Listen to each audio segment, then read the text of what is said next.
Hello guys, ഇപ്രാവശ്യം ഓണത്തിന് സ്കൂളില്ല, കോളേജില്ല, പണിയുമില്ല, ഓണം പരിപാടിയില്ല. അപ്പം ഞാൻ വിചാരിച്ചു ചുമ്മാ ഒന്ന് ഒരുങ്ങി 2 ഫോട്ടോയെങ്കിലും എടുത്തേക്കാന്ന്.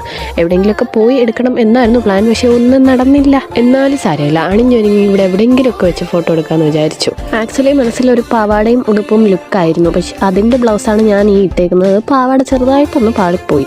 ആൻഡ് സാരി എടുക്കാൻ നമ്മൾ പണ്ടേ പെർഫെക്റ്റ് ആയതുകൊണ്ട് അതിന് വലിയ ബുദ്ധിമുട്ടൊന്നും ഇല്ലായിരുന്നു. നല്ല പക്കയായിട്ട് കൊടുത്തിട്ടുണ്ട്. ഇതിൽ എനിക്ക് ഏറ്റവും ഇഷ്ടപ്പെട്ട പാർട്ട് ആ വളയും അരഞ്ഞാണമാണ് ഗൈസ്. വള എൻ്റെ കയ്യിലുണ്ടായിരുന്നു, അരഞ്ഞാണം ഞാൻ ഒരു തീട്ടേന്ന് അടിച്ചു മാറ്റിക്കൊണ്ട് വന്നതാണ്. പിന്നെ മോതിരമൊക്കെ ഇട്ട് കൊടുത്തു. ഇത് നേരെ എല്ലാം ഉൾട്ടയായിട്ടാണ് ചെയ്യുന്നത്. സാധനങ്ങളെല്ലാം ഇട്ട് കൊടുത്തിട്ടാണ് മേക്കപ്പ് ചെയ്യുന്നത്.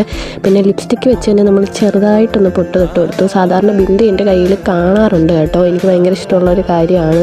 ഇങ്ങനെയുള്ള ഫോട്ടോസൊക്കെ എടുക്കുമ്പോഴത്തേനും ഞാൻ പൊട്ട് തൊടാറുണ്ട്, പക്ഷേ ഇപ്പോൾ ഇപ്രാവശ്യം ഇല്ലാത്തതുകൊണ്ട് ലിപ്സ്റ്റിക്ക് വെച്ച് നമ്മൾ അഡ്ജസ്റ്റ് ചെയ്തു. And this is my final look guys. ഇഷ്ടപ്പെട്ടവർ ഇതെന്താ കാവിലെ ഭഗവതി നേരിട്ട് പ്രത്യക്ഷപ്പെട്ടോ എന്ന് കമൻറ്റ് ചെയ്ത് എന്നെ പ്രോത്സാഹിപ്പിക്കുക. പിന്നെ കുറച്ച് നല്ല ഫോട്ടോസ് കിട്ടി. അപ്പോൾ ഓക്കെ, ബൈ.